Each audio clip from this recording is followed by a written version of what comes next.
fan of the big head. Like people that I've had a lot of teammates that were like that, and I don't really get along with them dudes. Cause I think there's a difference between like your swag and your confidence and just having a big ass head for no reason. You know what I mean? I don't. How do you differentiate the two? Like especially with the teammates. Well, to me, man, like the big head people, and I'm not gonna name drop, even though I want to, but I'm not. But like, it's just those people that you just can't really like be in a room with for too long. Like those just they're super entitled and super complainy, and it's exhausting. You know what I mean? It's exhausting. I would say those kind of people, like oh, this is beneath me, like those types. Like my food's 10 minutes late. Like it's like, bro, come on, man. Like I'm sure the people back there are having some things going on. Like just relax, dude. Like you're not even that important. You're really not. You're not. You couldn't be. You know what I mean? Otherwise, you'd have a private chef making your food for you. Boom, boom. There are people that important. Yeah. That don't have to wait for anything. Yeah. You're not one of them. No, you're not You're Obama. here with me. You're here with me, and I know I'm not that important. Straight up. Oh my gosh. Okay, so going back to the whole agent thing, is there anything else that you would tell these young guys to look for? And also too, so another thing about BDA that was super clutch was that they also had like a legal department, and a lot of people that play overseas for a long time, you may have to end up suing a club, and without having your agent being plugged in, it's going to be really really hard to sue the club. So. My agent was plugged in with FIBA, and on my last contract of my last season, I actually had a court case that we had to sue for the money, and I was in the right contractually, and so obviously I won. They must have read the contract. I read the contract about 80 times, and especially when things were going bad, because I'm reading like, is there something I'm missing that they're not seeing? Because they owe the money. Like I didn't brag. I'm like, they must not be reading it. But yeah, so we had to go to court. It took about 7 months, but I got all my money. And but also too, you know, one of the things that I think also helped me get my money is that, you know, just to keep it plain and simple, like I wasn't a dick. You know what I mean? Because if like, and I tell people like, if money gets tight and you got to pay a couple people, you're gonna pay. But there's certain people you're not gonna pay. Who you're not gonna pay? The guy you don't like. That's how everything works. Yeah. So I tried to be the likable guy. Even though I'm likable, like sometimes you got to do some extra stuff. Like I've always been like a trainer. So I would try to, especially in other countries, like I try to train the young kids, help them out. I'm going to train anyway after practice or before practice. So come on, young dudes, let's come do some stuff that you otherwise wouldn't have been able to do. I'm going to teach you some stuff that you probably wouldn't have learned. Like, because I'm going to work out anyway. I might as well include you guys. And so I always made a point to do that. And just be a decent guy. It's not hard to be a decent guy. And just be like thoughtful and nice to people. Simple stuff. Simple everyday stuff that you should already know how to do. Yeah. You know what I mean? It's those little things though that make a big difference. No doubt. But some people just don't have that in their spirit to do those things. But like for me, especially if I'm overseas, like the chances of you guys ever meeting a person like me are very low. So like, I'm going to interact with you people, like, especially if I can help you. Now, obviously, if we have nothing to talk about and blah, blah, blah, then it is what it is. But if I can help you, I'm going to help you. Because when I was young, like, I would have loved that help. I wanted that help. You know, I would have embraced that help.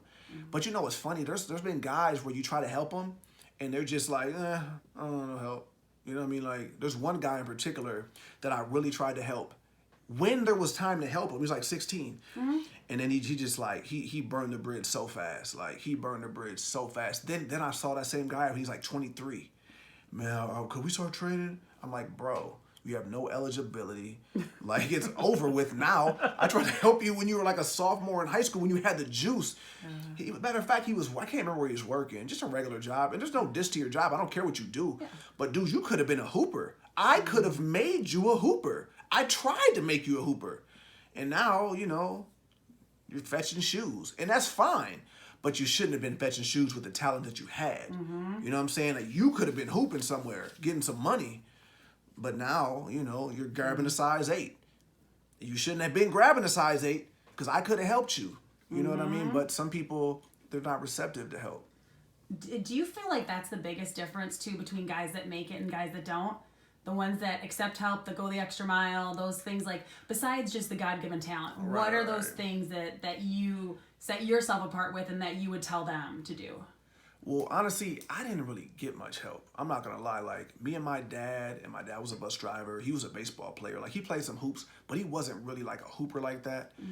Even though he lied and said he could beat me one time, I was like, man, please, you couldn't beat me. You're like 5'8", I'll dunk on you. Get out here. But it was just funny though because like I didn't have a lot of help. Like the people that helped me really like are my dad, my high school coach Gary Rusfold, my college coach, and the people that recruited me. Like Howard Pulley, the AU, those are the people that helped me. Like I didn't have hella help. I didn't have like no big homies helping me. I didn't have a big brother. Most of the stuff I encountered was people hating. Like, he's not that good. Like went to Future Stars camp, destroyed the camp. They said he'd be a D2 player maybe. I remember I came home like, yo, Pops, like I'm dunking on people backwards. Like I could have did no more. Like, and that was my evaluation. Like that's like the whole Minnesota thing. I'm telling you, like they just care about Minnesota. Got snubbed at Nike camp, didn't get to go. But everyone else went for Minnesota and did good. But then the guy saw me play in the Peach Jam, George Raveling, and apologized to Renee. You know, like, yo, I should have had him. I'm sorry. I just didn't think there was that many good players out of Minnesota. You know what I mean? So it's really been just a bunch of snubs for me. And then I just got to go, go play. So I'm way more used to being the underdog. Like that was actually the role that I had to play most of the time because that was the Minnesota way. You know what I mean? Even in Minnesota, I was the underdog. Even when I'm averaging 36 a game, it's like, what do I need to do? Like, and it was funny because some guys like, well, you didn't go to state. Yeah, because I lost to De La Salle every year and they won state. You know what I mean? They're the guys that got the 7-foot guy from Spain, the 6'8" guy that got the D1. I'm playing with regular Catholic school boys, you feel me, that have no aspirations of playing college basketball. Like, I'm in the game to go to state all the time. I just can't go because I'm playing against this Thorson and this little band of cheaters. You know what I'm saying? Like, what do you want me to do? If my coach would have recruited some 7-foot guy from another country and this other guy from Vegas, then we'll beat you too. You know what I mean? Thorson and your little band of cheaters. Can you explain Hey, Thorson's a good coach though. No, he's a great guy. I ain't gonna lie. Me and Thorson wasn't really rocking when I was in high school. He was kind of a hater, but now he's good though. Me and Thorson are good now. I got love for Thorson. I'm proud of him. Glad he's doing his college thing. He's been an incredible coach. Like, consistently the best coach in the state, in my opinion. You know what I mean? He's a real dude, straight up dude. I got love for Thorson. Didn't like him in high school.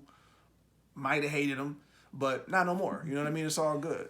So by the band of cheaters, you mean like just the recruiting? Yeah, he's recruiting. Come on, man, get out of here. You know he was recruiting. Well, that's what he does. That's what he did. I mean, probably not so much towards the end, but back in the stone ages of high school basketball, yeah, he went and got a 7-foot dude from Spain, and he got what's the name? Can't remember his name. From Arizona, from Vegas or whatever, and he ended up going to Colorado or something. And then you had Ben, and then you had Derek Robinson, who was a NFL football player who was throwing all our little skinny dudes around. I mean, it was just too much. It was just too much. What am I gonna do with that? I mean, the best you could. The best I could, and it wasn't enough. It was never gonna be enough. Yeah, because you need a supporting cast, no matter what. When you play them, you do. Yeah. I pretty much could beat everybody else. You know what I mean? Like, at least I have a fighting chance. Yeah. You know what I mean? Like, but it wasn't no beating them. Wasn't gonna beat them. One of the first conversations I ever had with we talked about goals, just like goal planning and like what your deal breakers are and like what you live for. And your number one thing is that you've done everything to not go broke. Oh, yeah, that's super funny. Well, here's the thing. I used to I remember a couple basketball players like that I used to like watch, like Derek Coleman. He was one of the first guys that I heard about going broke. I obviously heard about Kareem Abdul-Jabbar. His agent stole all his money. Kareem did all the right stuff. It's just his agent stole all his money. He let his agent be his financial guy. And that's actually, I think, when the shift happened, when agents weren't financial guys no more after he got beat for his bread. But I just couldn't understand how you see these guys make all this money and it's over. Like, and to me, even before I was even thinking about getting there, I just was like, wow, that's scary. Like, to reach those heights and have that type of stability, because really all money really is to me is stability. It's stability and comfort, and you can explore other options in your life. And that's one reason I was able to do music and box and do all the stuff I did, because I already had the money to do stuff and I had all my ducks in a row. Like I always owned a property. What's a property? It's a bank account that you can cash out whenever you need to, right? So at 23, I owned my house. I paid it off because my mom in Tennessee, because I thought my mom was gonna be there. But then once I realized my dad was never gonna move down there, I was like, whatever. And then it was just a long thing. So you sell that, you get all your money back. Then I bought a condo, which was good because I was always overseas. And if I'd had a house, I know I'd have got robbed, you know. But in that condo, you know, about robbing the condo with all these old people, you know. It was funny because, like, when I first got that condo, I was 25 or 26, and I was the only black person there. And everyone else was, like, senior citizens. So, like, there would be times where I'm walking to the door, and the old white people just close the door, like, bang. You know what I mean? Like, I don't know who this black guy is. But then after a while, they knew there was a black guy in the building, and I was like a semi-famous black guy. So then it was love. But before they knew who I was, you ain't never seen nobody close the door that fast. I'm telling you, you see the black guy with the tattoos come in, these little old white, just bam, boom, old white, boom. But you know what? I wasn't mad because I'm like, you know what? I won't get robbed. Even though people know Troy lives here, and maybe they know the apartment number, you're not coming in there because I'm old. No one's calling the police faster than old people. You know what I'm saying? So it actually played right into what I needed. You know what I mean? Yeah. And they got the underground park, and I got these cars. It just worked out good. And you know what's funny about that is that's clearly racism, but I don't care. Like, I'm not gonna lie, I don't really care about racism that much. I more care about like person to person disrespect. Like, I don't want to hurt anyone. I don't want to fight anyone. You know what I mean? But nothing will get you hurt faster than just person-to-person disrespect. Someone could call me a nigger right now, swear to God, in the street. I'd be like, all right, have a nice day. I don't care. Just don't touch me. Now, if you touch me, now we have a real issue. But if you just called me a nigger, like, all right, cool. No problem. Then what happens? Nothing. I get in my Benz and I drive away. You feel me? Like, it's not a big deal. I don't really care about it. I more care about it in regards to my kids. I don't know how they're going to feel about it. You know what I mean? Yeah. But I don't care about racism. I remember there was a game, we were watching a game film, Holy Angels, at Holy Angels. And I was destroying some little team. And some guy was like, it's on the tape, on the VHS. I don't remember what game, it was like, that damn nigger. Like, just like that. And I remember me and my dad was watching it, and we just fell out laughing. Like, yo, Buddy was real mad. Like... Buddy. Like, Buddy was hot, you know what I mean? Like, he just couldn't control his emotions. Like, damn nigger keeps scoring on us. Like, it was funny. Like do you just look at that and you're like, they're not educated? They're like, obviously no, not no, some people are educated. Not every racist ignorant, person. I should say, or ignorant. And it's just words, so they're not hurting you? Well, let me say this, right? So back in high school, I think I was like 16 or 17. We were leaving Pearl Park. There was like 20 Asians in the gym, right? Somebody said something to them Asians. I don't know what they said, but they all left and they looked kind of angry. I asked somebody, like, yo, what happened? They're like, I don't know. Somebody knew, but I didn't know. So we finished our pickup game. We come out the gym. There was like 20 Asians outside with like bats and chains and stuff, right? And they were about to try to jump us. I'm thinking that we're all gonna fight. I don't know why we're fighting, but there was like 10 or 11 black guys. I'm thinking it's a fight, right? Mm-hmm. So I look back, all these black dudes ran. All of them ran. They didn't even tell me we were running though. Like, they weren't my real friends, I'm gonna be honest with you. My real friends were like, yo, T, we're running. You know what I mean? Like, we grew up in the hood, like, yo, we're fighting or we're running. Mm-hmm. Well, we're gonna communicate. I look back, man, these dudes are out. Next thing you know, I'm in the middle of all the Asians, right?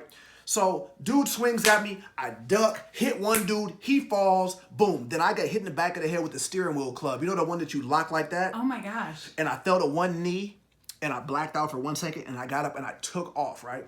Dude ripped my shirt off. I'm running through, over at Pearl Park. You don't know Pearl Park probably. But I'm running Southside. I'm running through all these alleys.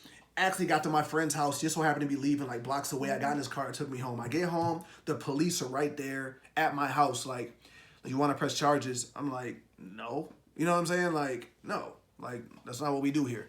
But long story short, so I had a reason to be angry at Asian men if I wanted to. Mm-hmm. You know what I'm saying? And I think they were like Asian Bloods. And I'm not gonna lie, like I was a little irritated, but like, I was smart enough to realize that these people that did this don't represent all the Asians in the world.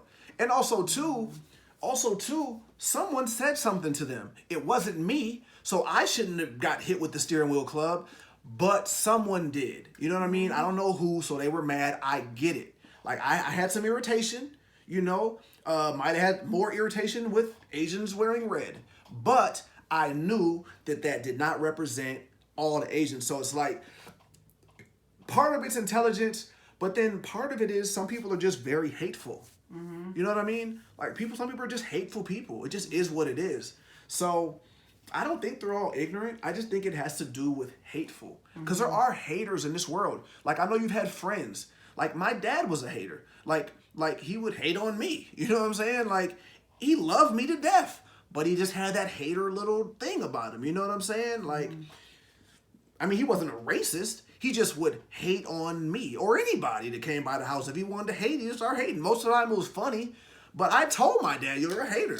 You know what I'm saying? That's not like, discriminatory, though. That's not like towards a certain group. No, it's hate on anybody. It's anybody that comes to the house. Hate on their hopes and dreams. He didn't even care. It was funny. Like one time, man, like my homie Bryce came by, right? Bryce was a fat dude, kind of. And he had a tattoo of himself, a fat dude, with his music logo on his arm, right? And my dad started hating, right? Pop's like, well, why didn't you get a skinny person tattooed on your arm so you got something to work for? And I'm not going to lie, I was embarrassed, but it was funny, so I was laughing. But in the back of my mind, I'm like, yo, you're such a hater. Like, why can't he just get the fat guy representing him? He's fat, doing his thing. You know what I'm saying? Like, and that's one of the biggest things I learned from my dad was, like, let people live their life. Let people do their thing. You know what I'm saying? You don't have to have an opinion on everything. Sometimes someone just needs you to be happy for them. Like, hey, nice tattoo. Is that going to hurt you to say nice tattoo? No. First of all, it's permanent. So now you got him leaving like, well, damn, maybe I should have got a skinny dude and maybe I should have just tried to get skinny. Like, no, let him just be. You know what I mean? So sometimes haters can be funny, but most of the time haters are just annoying. You know what I mean? Like, don't be a hater. You know? Don't be a hater. Don't be a hater. Rule number one. Rule number one. Don't be a hater. I thought rule number one is don't go broke. Well, everyone's not going to have money. So some people are just going to be broke forever, and that's unfortunate. Yeah. But if you never get no money, then, you know, you're just living. You're doing what you can.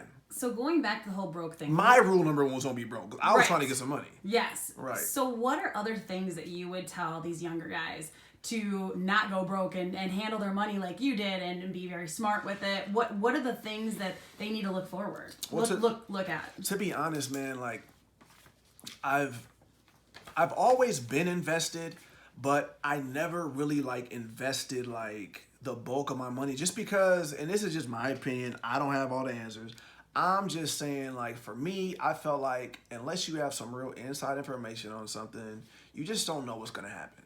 So for me, I just was never comfortable with, you know, just putting the bulk of my money into something where I could lose it.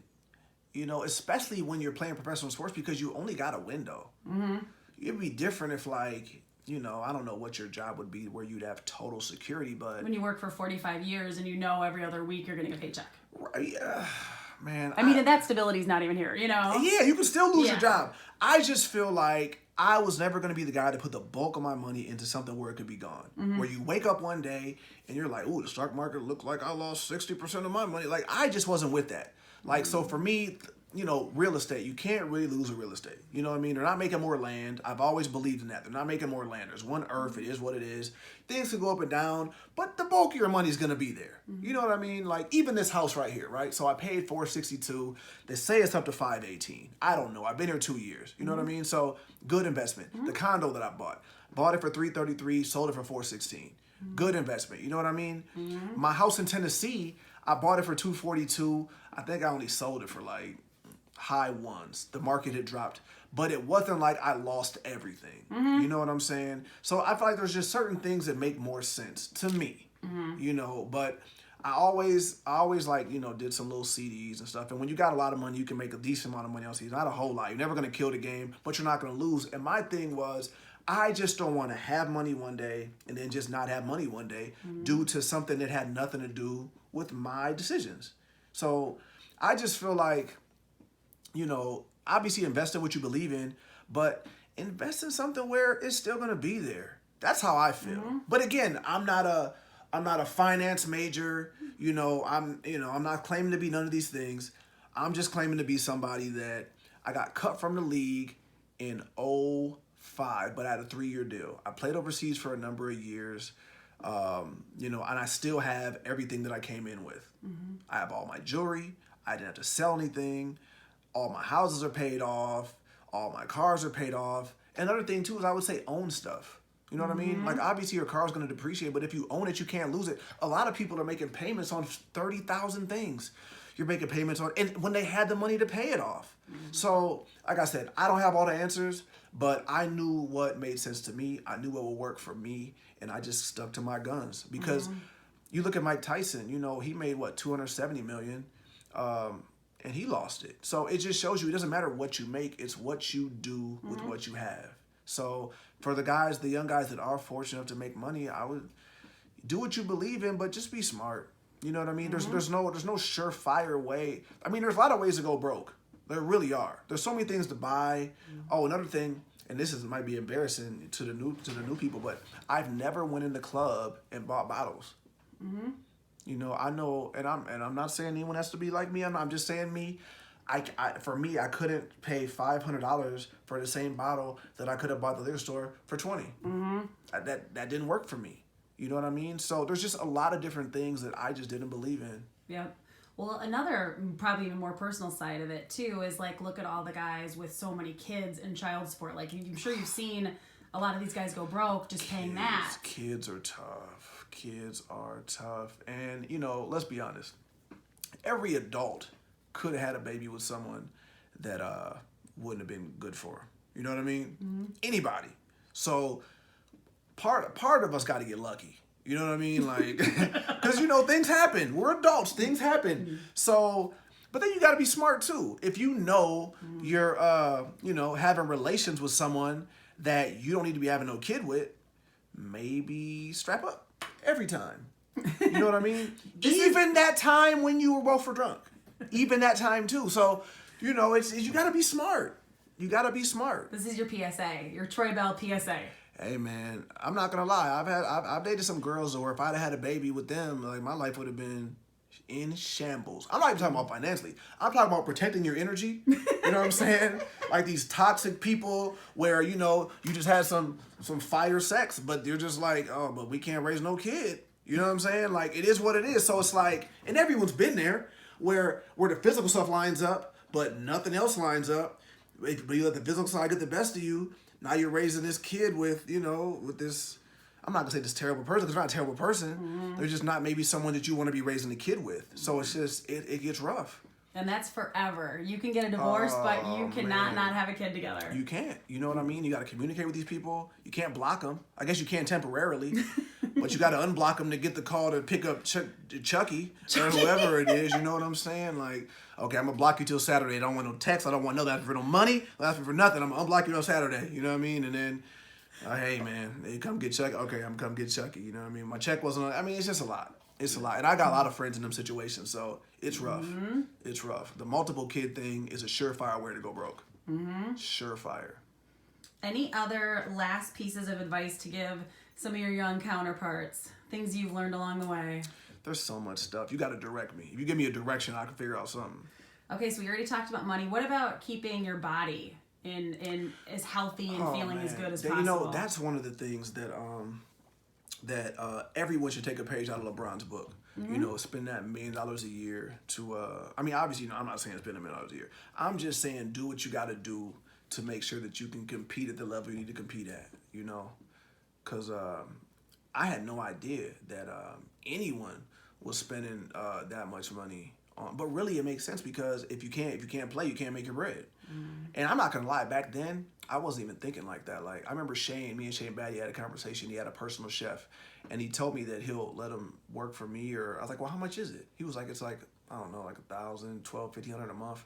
And in my mind, I'm like, dude, I don't spend that much on food. So I'm like, I ain't getting no chef. That actually sounds like a really fair price now. Yeah, right now. This was like 03. Okay, so it's a long time ago. Because that seemed really cheap. Okay. Yeah, and we're in Memphis too. So obviously, you know, we're in the South, but I remember just thinking like I'm not spending that much on food, because I'm, you know, and I don't know if I did or didn't, but I felt like I wasn't, and so I'm like, no, I'm just gonna save my money and, you know, do whatever I was doing. But looking at it now, makes perfect sense. You know, I probably should have invested in that. You know what I mean? It wasn't that much money, and you got all the right meals prepared for you. but I wasn't even thinking like that. So between that and probably like a masseuse. I'm not gonna lie, I wasn't into massages though. Okay. I should have been, but I'm still not though. They feel good, but I'm not gonna. I'm gonna keep it honest with you. I've never been into dudes rubbing on me. I know it sounds weird. Does it have to be a dude? Couldn't it be a woman? It was always a dude. Yeah. At the gym, Yeah. on the teams, Yeah. it was always some guy. Yeah. Only time I had a dude rubbing on me is if I was really hurt. Like hurt, like I had an injury and now you got to rub on me to like get this injury together. But I was never the guy, just getting those daily massages. You think that would help though? Everything helps. Yeah. All of it helps. But in my mind, I'm like, I don't want no dudes rubbing on me, just straight up, and not even on no whatever stuff. I just was not into that. And even when I got out the NBA, even in Spain, dudes are getting all these. Dudes was getting naked massages in Spain. They didn't even care. That European freedom, they was doing their thing.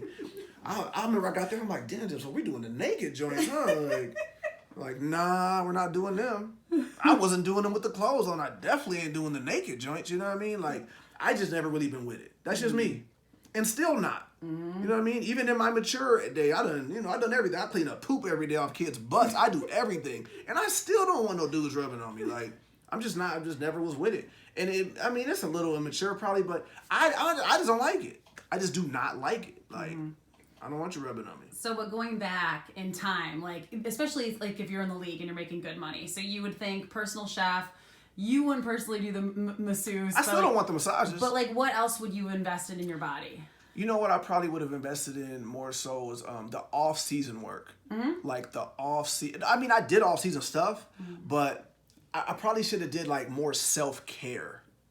You know what I mean? I probably should have like, hit the spa, found a little woman to rub me down every now and then at the spa or something. I put the work in all the time. I always did the drills, all that stuff, the ice, but probably just more self-care. I don't even know what that would have been, being that I'm not open to everything. You know what I mean? But I guess I just should have found maybe acupuncture. I don't know. There's a lot of things out there. Maybe just done more research. Yeah. I've just never been a big massage guy. You know what I mean? Well, that's what I was going to ask you about the balance, because it's such a grueling season. Yeah. And it's like, okay, how hard do you work when you're not with the team versus like that extra injury or like pulling something or being sore or whatever, Yeah, but there's also other places you can go, like treatment centers. Maybe I probably should have looked into some treatment centers. Like corrective, corrective exercises weren't as big back then though. Like in college, we had the same strength coach as the hockey team and the football team. Oh, wow. Now everything is sports specific. You know what I'm saying? That's the biggest difference. Honestly, that's the biggest difference. Yeah. We were all lifting, doing the same stuff. Yeah. Football, hockey, basketball, hand cleans. You know what I'm saying? Yeah. Like now they got a lot of times different trainers for every sport. It wasn't like that when I was in college. At least not where I was. Well, and you even look at it like PJ Flex got I forget what that's called, but the vest that they wear, and they analyze everything from like their heart rates, their movements, their everything, like to see how much rest they do need. Yeah. And that's a really important part of it too. No doubt. No, rest is huge. And when I was young, I didn't do much rest. I was always on the go. And I think I did a lot, man. I played football. I did gymnastics. I did a lot, and I did it hard. Like I was doing everything to win. Like, which is why, like I told you, I had all those trophies. Like my young kid trophies. Oh man, boxes, just everything. Like I was really like going hard and damn near the MVP of everything. Football, this, that. So I went hard as a kid, man. I didn't rest. I didn't rest really at all. I could have used some balance. I didn't have any balance. Yeah, you don't seem like someone that could not be competitive about anything, though. No, I was going hard back when I was young. Yeah, now I don't care at all. You know what I mean? I'm not competitive about anything. You want to win? Go ahead, you got it. You know what I mean? You got it. But back then, I was going hard. Yeah. Great. Well, honestly, I think this was probably the most honest interview I've ever had. Like, I mean, this is just your conversations with me. And by the way, I will tell you guys too, Troy taught me the best trick on my iPhone. I didn't even know this before you, but the voice note. Yeah, the voice note. It is amazing. For those of you guys with iPhones, it is the best feature. It saves your carpal tunnel in your wrist. And also, you can just record a message, send it over in a second. It's the best feature. And that's how we communicate. I thought everyone knew that. No. Until you said that. My friends don't know. And then, like, I'm teaching them all. Right. And they're loving it now, too. That's so crazy to me. Yeah. I guess for me, I'm anti-text anyway. I'm all about communication. I just don't want to type. Yeah. There's times where, like, you know, I just won't even type to like a voice note. It might be a day later. I'm not typing. I mean, don't get me wrong. I'll type if it's an emergency, but I just don't like to type when I can just run my mouth. And you're good at that. I mean, you know, you gotta run your mouth. Well, thank you so much. This is fantastic. For all of you guys that are still listening after like the longest interview ever, hopefully we entertained you. How long was it? Well, I think the first segment was like 40 minutes before we had to take a GG Really? break, and now it's like 30. So this is Wow. this is a long one, but it crazy. flew by for me. So hopefully it did for you guys. Maybe that's why he was not gonna. Oh, it's 10:47. Okay. It's 10:47 at night, guys. We don't take breaks here in basketball. No. So thank you so much. Oh, no problem. It was so great. Dude, that's